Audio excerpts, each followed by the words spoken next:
Buen día. La doctora sigue un poco atorada en el tráfico. En cuanto llegue, comenzamos la clase.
Listo.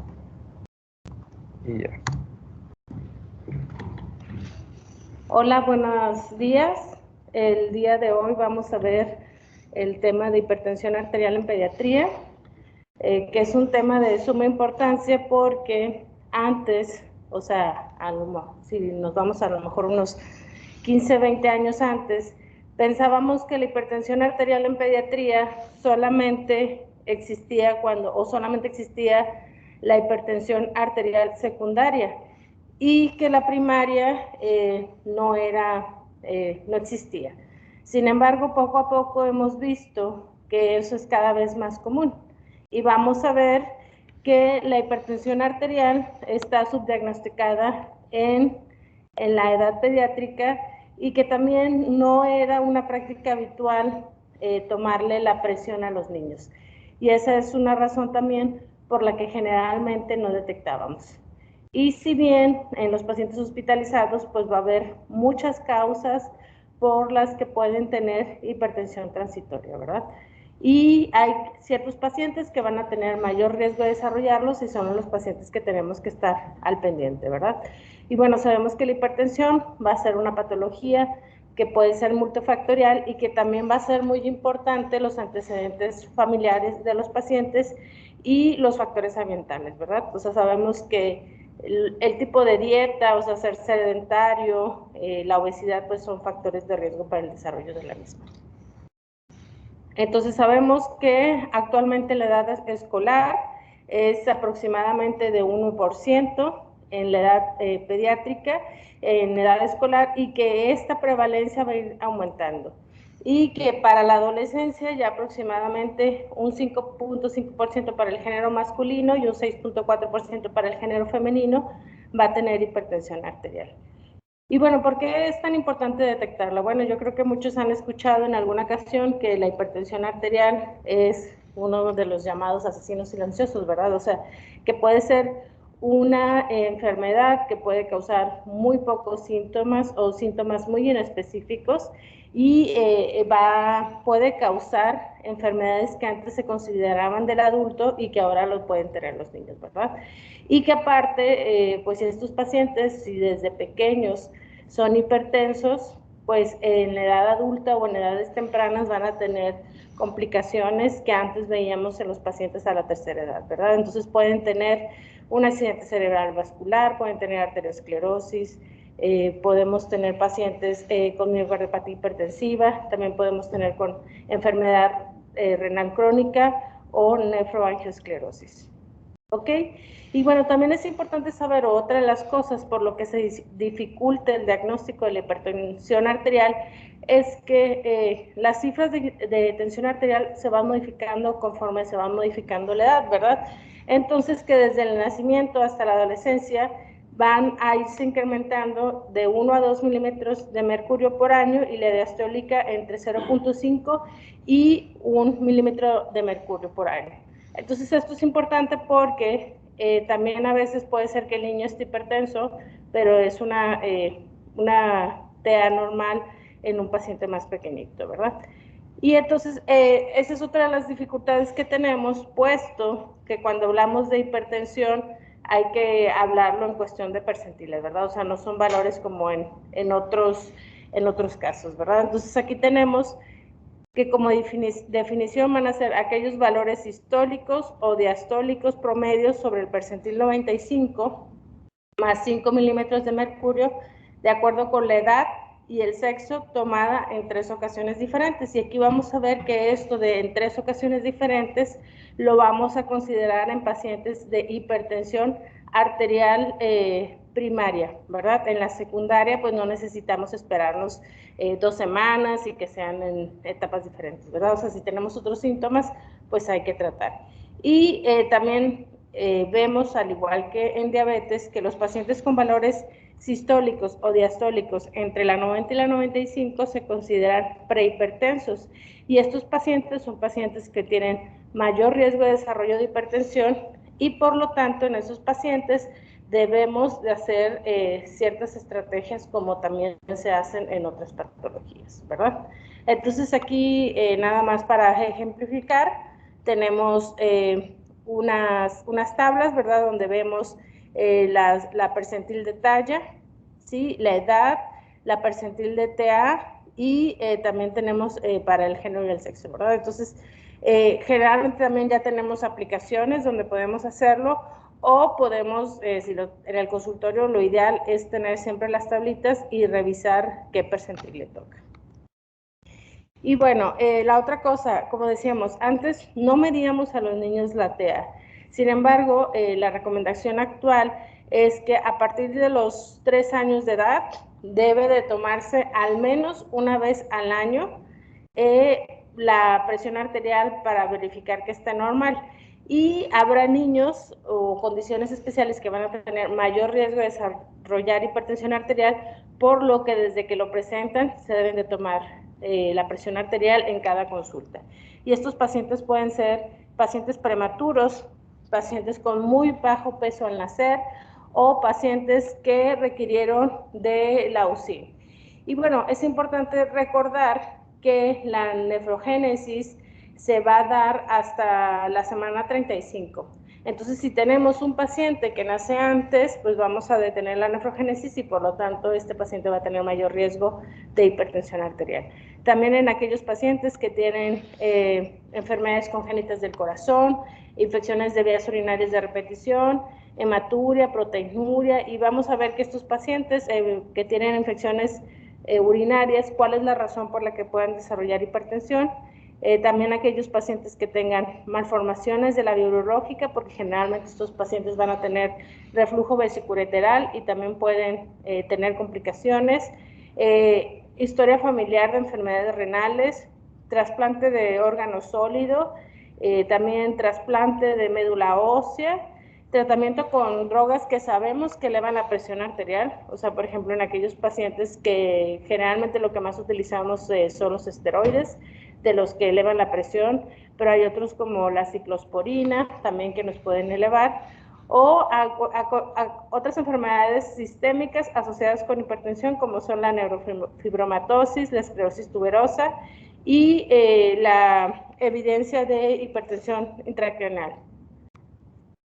Bueno, también es importante recordar que muchas veces pueden ser falsas TEAs elevadas y entonces también se sabe que el hecho de estarle tomando la presión a los niños es acostumbrarlos a este procedimiento y entonces que cada vez lo vean como algo normal y entonces no tener cifras alteradas. Entonces, también una costumbre habitual es que a veces desde que llegan, ¿verdad?, se les toma la presión y hay que recordar que debe de estar el paciente sentado al menos 5 minutos, que no haya consumido alimentos o medicamentos estimulantes, ¿verdad? O sea, como el chocolate, por poner un ejemplo. La fosa se toma en la fosa cubital a nivel del corazón y el aparato para medir la presión debe tener el ancho de al menos el 40% de la circunferencia del brazo en el punto medio entre el olecrano y el acromio, ¿verdad? Entonces eso es importante porque a veces también se usan muy grandes o muy pequeños y debe de cubrir más del 80% de la circunferencia del brazo, ¿verdad? O sea, esto debe de ser el 40% y de la circunferencia el 80%, ¿verdad? Y como decíamos que tiene que ser sobre la arteria braquial debajo del brazalete. Ok, entonces aquí tenemos que va a haber diferentes tamaños, ¿verdad? Y es en base a las consideraciones previas, pues es importante tomarlo para utilizar el brazalete adecuado, ¿verdad? Y bueno, como decíamos, puede ser primaria o puede ser secundaria. Y hay que recordar que cuando hablamos de primaria hay que decir que no hay ninguna causa y secundaria, ahorita vamos a ver, hay muchas causas secundarias y que entre más pequeño esté el paciente, ¿verdad? Vamos a tener la posibilidad de que sea secundaria y que entre más elevados sean los valores de hipertensión arterial, también va a ser secundaria, ¿verdad? Entonces, sin embargo, no significa que porque sea chiquito vaya a ser obligatoriamente secundaria. ¿Alguien se recuerda alguna causa secundaria de hipertensión arterial? ¿Dónde? Insuficiencia renal, así es. Otra causa, síndrome nefrótico también. Algo que no sea renal, esas son de causa renal. Vasculares, Coartación de la aorta. coartación de la aorta también. Otra, feocromocitoma, así es. Otra, también endocrinológica, hipertiroidismo, ¿verdad? Entonces, por ejemplo, no sé si ya lo vieron en adulto o en onco, más o menos cómo es la hipertensión del feocromocitoma.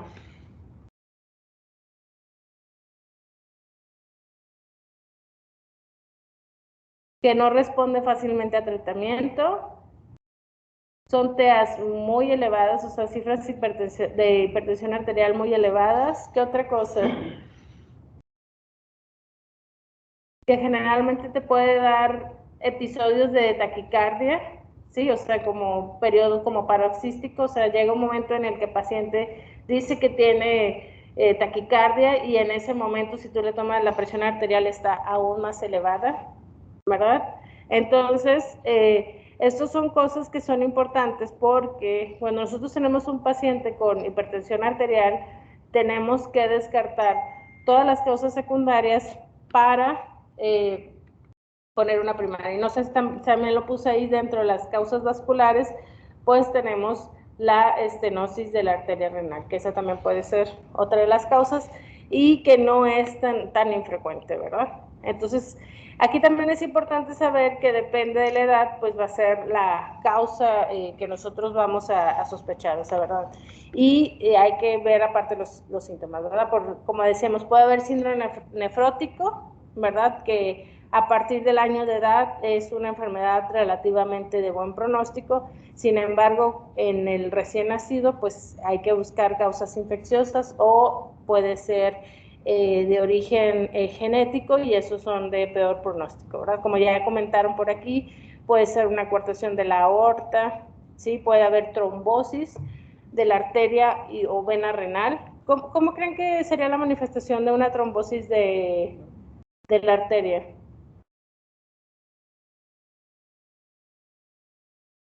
¿Qué pasa?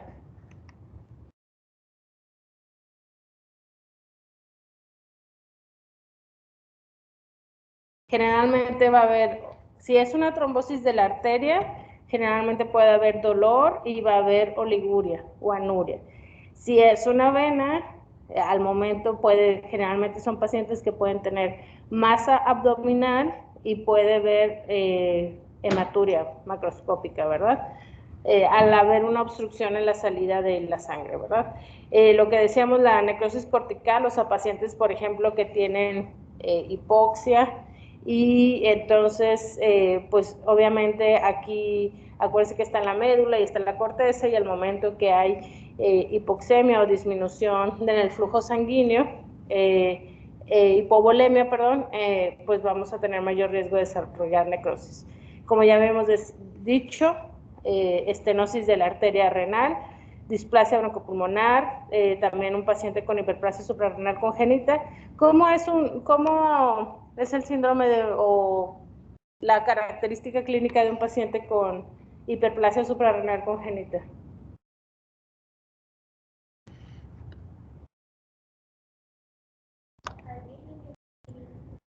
Virilización, así es. Generalmente pueden tener la piel un poco más oscura, ¿verdad? ¿Qué otra cosa? Son niños que no ganan peso, ¿sí? La otra cosa es que vamos a tener alteraciones en algunos electrolitos. ¿Y cuáles van a ser esos? ¿Dónde? El sodio, así es como está, bajo, ¿sí? Y el potasio elevado. Y que esto no asocia o sea, no se va a asociar a falla renal, ¿verdad? Es un paciente y que pareciera como que está infectado o séptico, ¿verdad? Entonces, una de las, ¿cómo les diré?, dificultades del diagnóstico es que pues puede pasar como una sepsis, ¿verdad? Entonces, aquí la presión arterial nos va a ayudar, también Ahora acuérdense que también podemos hacer tamiz neonatal y esto pues es más fácil que el paciente ya no se vaya a casa sin el diagnóstico. Bueno, se va a ir, pero vaya, se detecta y no necesariamente va a llegar el paciente grave. Como ya hemos dicho, también medicamentos, malformaciones renales, el síndrome hemolítico urémico, el feocromocitoma, como ya habíamos comentado, y hipertensión arterial, que generalmente ya lo vemos en pacientes adolescentes, ¿verdad?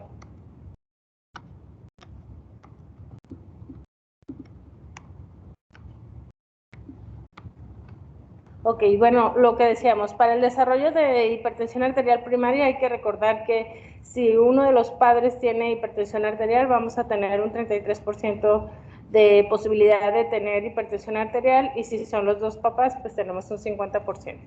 Entonces, desgraciadamente, la población mexicana, pues hay un gran riesgo para enfermedades cardiovasculares, y pues hay que estar al pendiente, ¿verdad? Y bueno, también se sabe que aquellos que fueron prematuros, como decíamos, la nefrogénesis es hasta la semana 35, y entonces estos pacientes también tienen mayor riesgo de desarrollar hipertensión arterial, y aquellos que tienen también resistencia a la insulina, porque se sabe que a mayor insulina basal vamos a tener mayor TA, porque va a provocar absorción de sodio en el túbulo distal. Y hay que recordar que si bien no todos los pacientes se benefician de dietas hiposódicas, hay algunos estados en los que sí, por lo tanto, siempre vamos a recomendar dieta hiposódica para ver respuesta a tratamiento. Ok, como decíamos, aquí la situación es que la mayoría de las veces, cuando la hipertensión arterial esencial está presente, va a ser asintomático, o la sintomatología va a ser muy sutil, ¿verdad? Puede ser cefalea, que hay 1000 causas por lo que podemos tener cefalea, puede haber vómitos, fatiga, puede haber cambios en el estado de ánimo, irritabilidad, epistaxis, pero esto puede pasar como cualquier síntoma gripal, o a asumirlo a que ha pasado un mal día o una mala temporada. Entonces, es difícil que nosotros hagamos el diagnóstico. Los que han pasado en urgencias, a lo mejor es probable que en alguna ocasión les haya tocado algún niño que haya llegado inclusive por crisis convulsivas, ¿verdad? O sea, es un niño que previamente ya había presentado a lo mejor cefalea irritable, o que incrementó de peso, sobre todo ahora en la pandemia, y son niños que al hacer el resto de los signos vitales, pues detectamos que tienen la presión alta. Ok, y bueno, hay que recordar que hay órganos específicos o órganos blancos en los que podemos ocasionar daño, como pueden ser el sistema nervioso central, los ojos, el corazón y el riñón.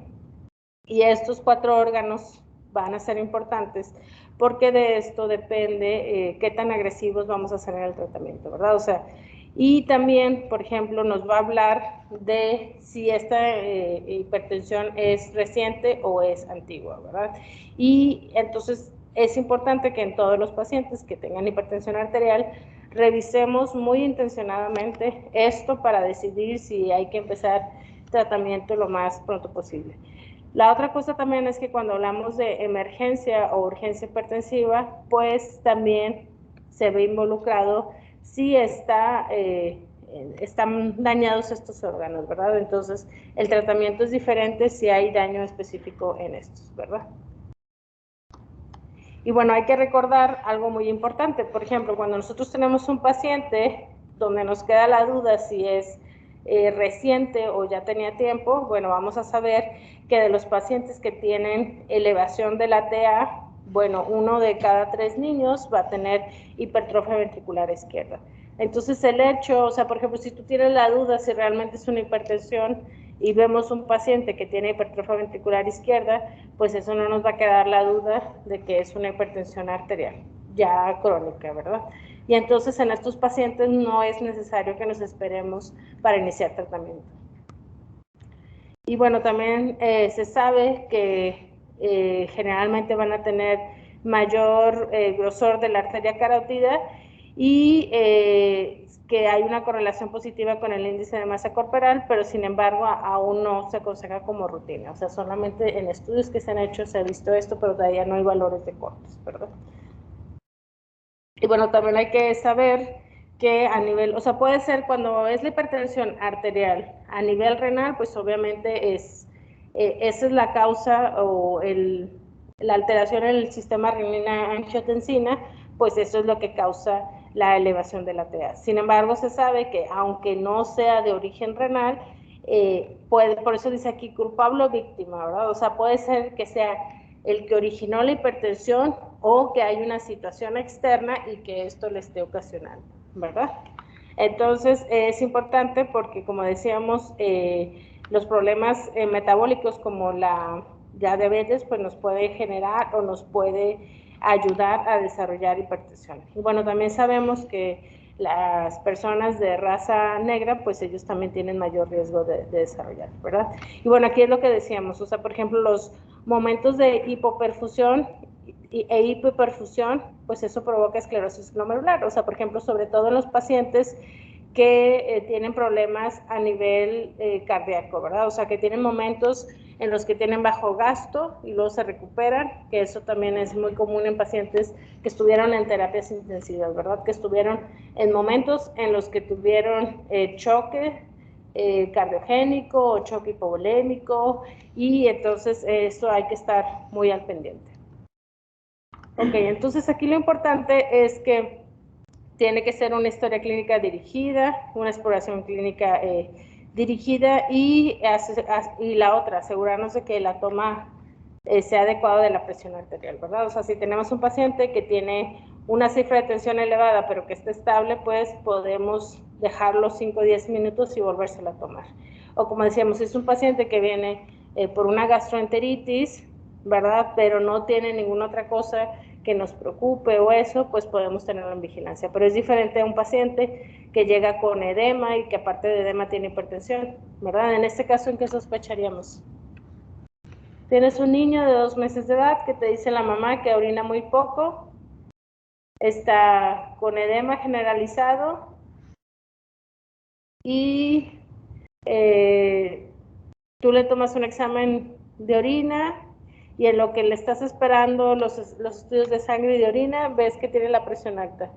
¿Qué sospecharías?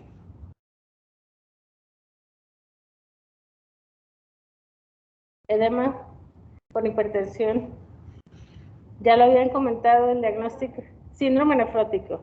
Ahora, si fuera un adolescente, y acuérdense que el síndrome nefrótico clásico o el primario generalmente se presenta entre los 2 y 10 años. Pero si tú tienes un adolescente que tiene edema muy leve y que tiene diuresis disminuida, pero esa diuresis la mamá la refiere como coloración, como refresco de manzana, y también tiene hipertensión. Y hace 2 semanas tuvo una infección respiratoria. ¿En qué pensarían? ¿Mandé? En un síndrome nefrítico, ¿verdad? Entonces, ese paciente es importante. ¿Cuál sería el tratamiento?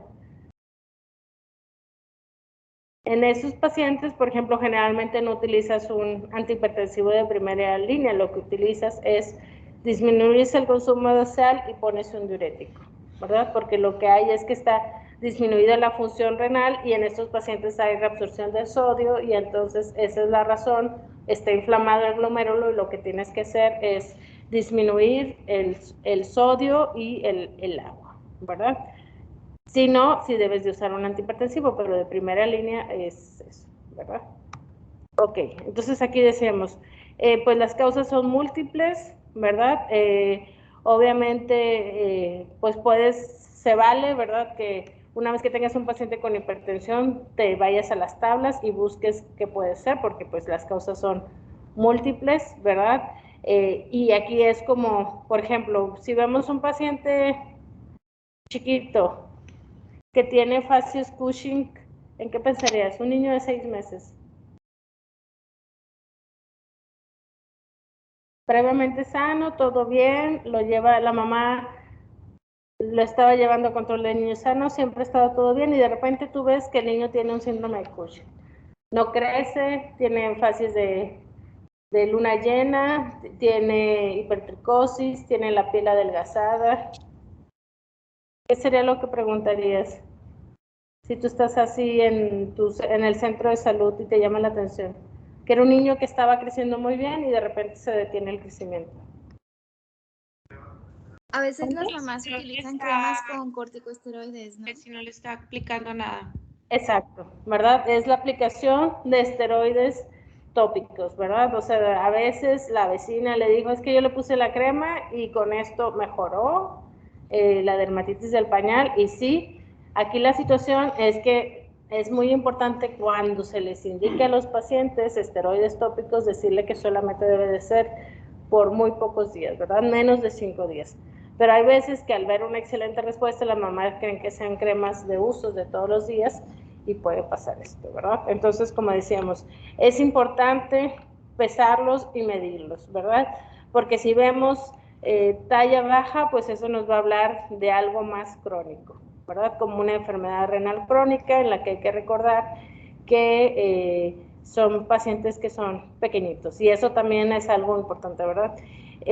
Como decíamos en los pacientes obesos, pues eso generalmente va a estar más relacionado a la hipertensión arterial y como decíamos, cuando vemos obesidad androide, pues el que nos hace sospechar más en síndrome de Cushing, pues habría que investigar primero que no los esté tomando, o por ejemplo también podría ser un paciente que tiene asma bronquial, en el cual, pues, sobre todo en esta temporada que ya empieza el cambio, pues puede estar desarrollando episodios, ¿verdad?, de broncoespasmo y estarle dando esteroides y esto también le puede desarrollar, ¿verdad?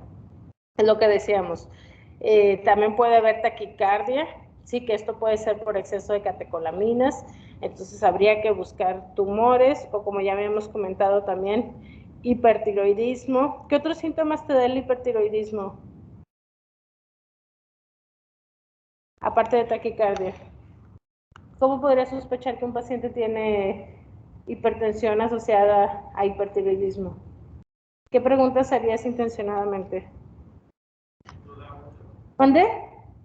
Sudor, así es. ¿Qué otra cosa? Taquicardia, ¿qué otra cosa? Delgado, así es. Que ha perdido peso, ¿qué otra cosa? Ansiedad, ¿qué otra cosa? Insomnio, ¿verdad? También. El pelo que se está cayendo, ¿verdad? Entonces es importante, o sea, cuando nosotros vemos un paciente con taquicardia, buscar o una tumoración o el desarrollo de hipertiroidismo o la presencia de sobrecarga de líquidos, ¿verdad? ¿Cómo veríamos o buscaríamos en un paciente sobrecarga de líquidos?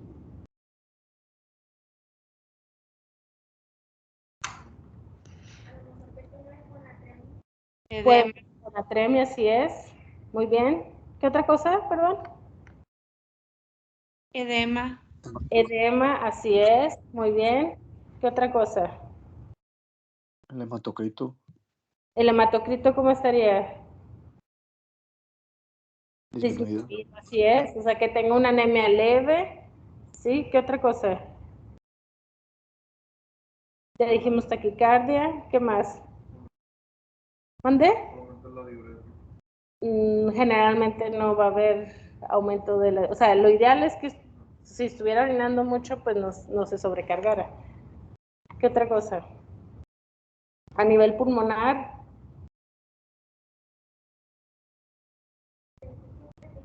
crepitantes, así es. Y antes de los crepitantes, ¿qué podría haber? ¿O qué otra cosa puede haber a nivel pulmonar?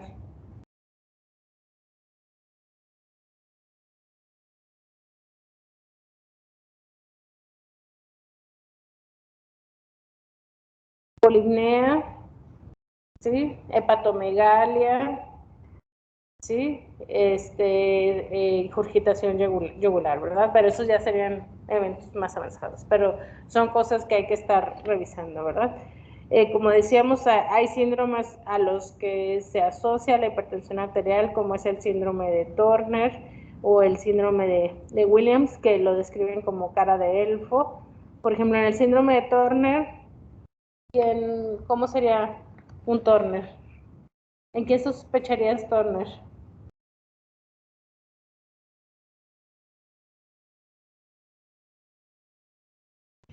¿Qué es el síndrome de Turner? Son niñas, para empezar tiene que ser una niña, así es. ¿Qué otra cosa que generalmente tiene? Monosomía. ¿Mande? Monosomía. Monosomía, así es. Cuello alado, así es. Entonces, Amenorrea.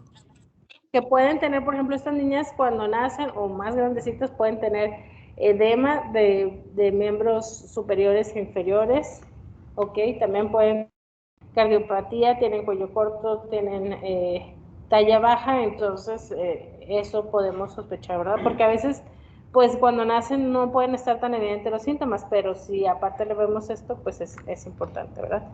Como comentamos, también podemos tener el síndrome de Liddle, el hiperaldosterismo, el Guillain-Barré, la disautonomía familiar y también podemos tener, o sea, por ejemplo, al momento de ver edema de la papila, pues eso nos habla de que la hipertensión está más severa, ¿ok? Y bueno, como ya habíamos comentado, a nivel torácico, pues podemos tener soplos, que puede ser por una PCA persistente, o lo que ya habíamos comentado, una coartación de la aorta. También puede haber hipertrofia del ventrículo izquierdo, que eso lo vamos a ver generalmente con una radiografía, o más que con la radiografía, vamos a verlo con un electrocardiograma.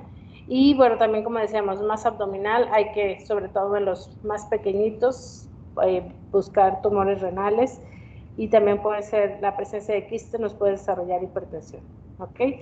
Y aquí, como ya habíamos dicho, también puede haber cúbito valgo, y también puede haber síndrome de Beckley-Wiedemann o lupus o Sjögren, ¿verdad? Eso generalmente, ¿alguien le ha tocado ver un Henoch? ¿No? Son pacientes que tienen lesiones purpúricas que son palpables, que generalmente son por debajo de las extremidades, y estos pacientes generalmente van a desarrollar hematuria, ¿verdad? Y generalmente es un paciente que días antes tuvo también una infección respiratoria, pero aquí la diferencia es que estos niños tienen púrpura, ¿verdad? Y que las plaquetas están normales. Entonces, eso es una púrpura no trombocitopénica. ¿Ok? Y como ya habíamos dicho, el acné, el hirsutismo, las estrías que generalmente se pueden desarrollar en pacientes con Cushing, ya sea endógeno o exógeno.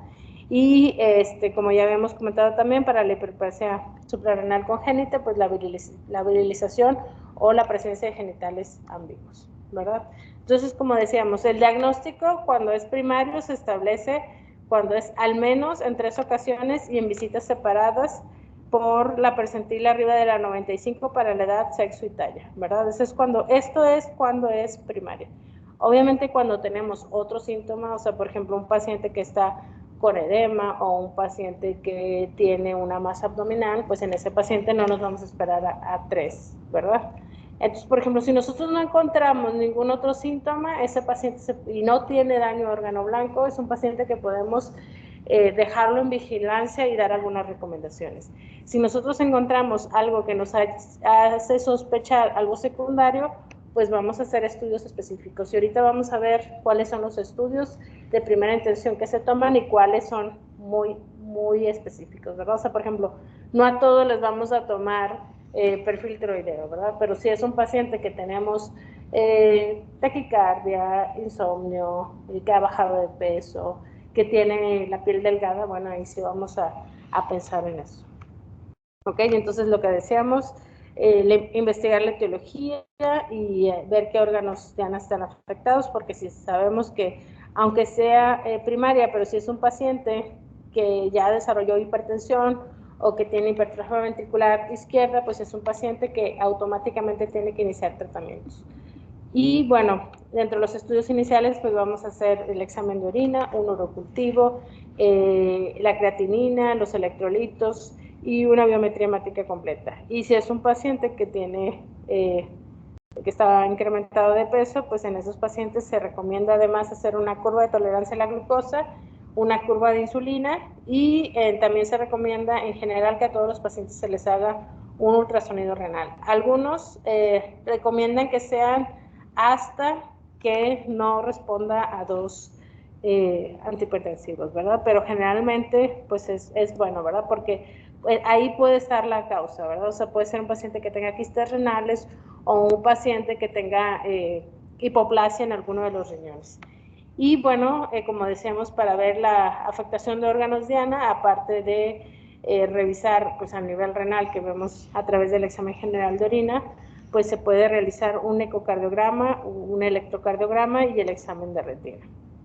Y entonces aquí es lo que decíamos, ¿verdad? A todos los niños que tengan persistencia de la TA arriba de la 95 o hay que hacerle estos estudios que ya habíamos comentado, ¿verdad? Una historia clínica detallada, ¿sí? Con los factores de riesgo, ver la dieta, los hábitos, la creatinina, la biometría hemática y un ultrasonido renal. Si es un paciente con sobrepeso, pues además hay que hacerle lo que ya habíamos comentado, un perfil de lípidos y aparte una glucosa. Y bueno, por ejemplo, si es un adolescente, pues siempre hay que preguntar por ingesta de drogas, que cada vez es más común, y en aquellos pacientes que tengan, por ejemplo, antecedente de que roncan, pues es recomendable hacer un estudio del sueño, ¿verdad? Y aquí es, como ya decíamos, el ecocardiograma en pacientes que tengan factores de riesgo y el examen de retina para aquellos a quienes ya se ha hecho el diagnóstico de hipertensión, ¿verdad? Y bueno, aquí, como decíamos, depende de lo que vayamos viendo, pues se hacen los estudios adicionales, ¿ok? Y bueno, entonces aquí está más o menos detallado qué vamos a hacer, o sea, ¿verdad? O sea, con un paciente, como decíamos, está normotenso, pues sigue todo igual. Si es un paciente que tiene prehipertensión, acuérdense que es entre la 90 y la 95, que aquí está, ¿verdad? En ese paciente, pues hay que empezar a recomendar cambios en el estilo de vida y repetir la presión en 6 meses, ¿verdad? Si el paciente continúa entre la 90 y la 95, hay que considerar que no tenga daño órgano blanco, ¿verdad? O sea, ver si en este paciente, a lo mejor en el momento que está yendo al hospital está todo bien, pero si persiste entre la 90 y la 95, en estos pacientes se recomienda hacer una revisión, ¿verdad? Y aquí es como decíamos, si el paciente, después de las 3 visitas que se hacen con 2 semanas de separado, continúa hipertenso, bueno, en este paciente hay que hacer lo que ya habíamos comentado, ¿verdad? La evaluación y determinar si es primaria o secundaria. Y entonces, si es primaria, hay que tratar de hacer cambios en el estilo de vida. Si el paciente no tiene ninguna comorbilidad, o sea, quiere decir, si el paciente no tiene hipertrofia ventricular, no está diabético, no tiene resistencia a la insulina, a pesar de que esté hipertenso, podemos intentar que reduzca de peso y ver si eso, pero si es un paciente que está normotenso y que a pesar de que hizo los cambios continúa con hipertensión, habría que empezar medicamentos, ¿verdad? Pero si tenemos una causa secundaria, pues en este paciente hay que empezar el tratamiento y el que vamos a escoger pues va a ser en base a eso, ¿ok? Y bueno, aquí lo que decíamos, si es hipertensión grado 2, en estos pacientes, pues no nos podemos esperar y hay que empezar lo más pronto posible. Y es lo que comentábamos, ¿verdad? Que va a haber cambios en el estilo de vida, que bueno, son las recomendaciones generales, como es la reducción en el peso, tratar o incentivar la actividad física, lo que ahora está muy en boga, ¿verdad? De limitar el uso de pantallas en manera recreativa. Digo, ahorita sabemos que los niños por la pandemia pues están sentados, ¿verdad? Pero aquí se refiere al uso de pantallas recreativas, ¿verdad? Actividad física de 30 a 60 minutos al día, y hay que recordar que aunque sean niños hipertensos, son niños que pueden hacer ejercicio y que solamente en aquellos pacientes que tengan hipertensión grado 2 o pacientes que tengan hipertrofia ventricular severa son en aquellos en los que no se recomienda hacer ejercicio. Y bueno, se sabe que también se recomienda el consumo de vegetales, frutas y disminuir el consumo de bebidas con azúcar. ¿Ok? Vamos a empezar entonces tratamiento farmacológico. Vamos a hacer en aquellos que tienen hipertensión arterial secundaria, en esos mientras se elige. En aquella que tenga falta de respuesta a cambios en el estilo de vida, aquellos que tengan hipertensión sintomático y que haya daño a órgano blanco, ¿verdad? Entonces, aquí, en estos, o sea, no hay como que, ay, déjame ver si cómo evoluciona, en estos hay que empezar. O sea, es lo que decíamos, si nosotros tenemos un paciente con síndrome nefrótico que tiene hipertensión, en ese paciente debemos de empezar. O si es un paciente que tiene lupus y tiene proteinuria y aparte tiene hipertensión, ese paciente se debe de empezar, ¿verdad? Aquí es importante que debemos iniciar con un solo fármaco y que podemos utilizar cualquiera, ¿verdad? De los diferentes grupos que hay. Y que aquí lo que vamos a tratar es de que la TA está por debajo de la 95, si existen comorbilidades es por debajo de la 90, y que en aquellos pacientes que tenemos hipertensión severa, pues hay que iniciar de manera intravenosa, ¿verdad? Y bueno, también esto es importante, que en pacientes que están hipertensos, porque a veces es muy común que los papás, pero es que no tiene nada. Bueno, el hecho de tener la presión arriba o en un estadio 2 es un paciente que requiere estar hospitalizado independientemente de que no tenga ningún otro síntoma, porque tenemos que descartar que no tenga un daño órgano blanco, ¿verdad? O sea, a diferencia del paciente que está en un estadio 1, en ese paciente lo podemos tratar de manera ambulatoria, ¿ok?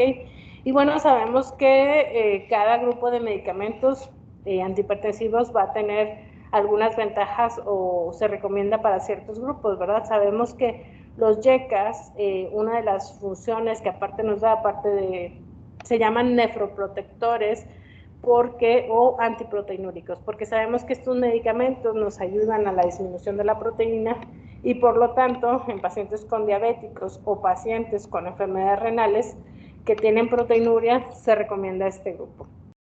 Y también se sabe que en pacientes con hipertrofia ventricular izquierda pues también nos van a ayudar.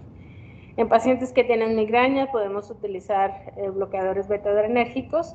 Y bueno, aquí es importante saber que los niños son más sensibles a los antihipertensivos, por lo tanto se recomienda, como decíamos, empezar solo con uno y empezar con dosis mínimas hasta que alcanzamos la TA. Y que también una vez que agarramos la dosis tope de un medicamento podemos empezar uno segundo, que debe ser de una clase diferente, ¿verdad? Y también es importante saber que en los niños generalmente no se utilizan tantos diuréticos como en el adulto, porque los niños son muy sensibles a los cambios de volumen y tienen mayor riesgo de deshidratación. Y la otra cosa es que también tienen mayor riesgo para el desarrollo de alteraciones hidroelectrolíticas y se ha visto que no es tan recomendable. O sea, sí habrá casos en los que recomendemos, o sea, por ejemplo, un paciente que esté desarrollando edema, pero generalmente tratamos de suspenderlos y utilizarlos solo en el hospital, ¿verdad? Desgraciadamente no hay medicamentos jarabe, por lo que generalmente se utilizan las tabletas. Los que más utilizamos son los YECAS, ¿verdad? Utilizamos mucho enalapril o captopril, pero también podemos utilizar beta bloqueadores, ¿verdad? Como el propanolol o el labetalol. Y pues aquí están las dosis, ¿verdad? La inicial y la máxima. Y bueno, aquí pues nos comentan cuáles son los riesgos. O sea, ¿verdad? Por ejemplo, si tenemos un paciente que tiene asma, pues en estos pacientes no podemos utilizar beta bloqueadores, ¿verdad? Ni tampoco en los diabéticos se recomienda, porque acuérdense que los síntomas de hipoglicemia se van a ver enmascarados por estos medicamentos, por lo tanto no se recomienda. ¿Ok? No sé si tengan alguna duda o pregunta.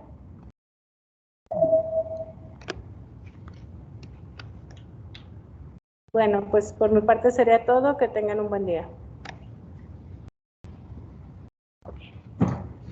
¿El viernes también vienes tú? ¿O a quién le toca? Gracias, doctora. Buen día.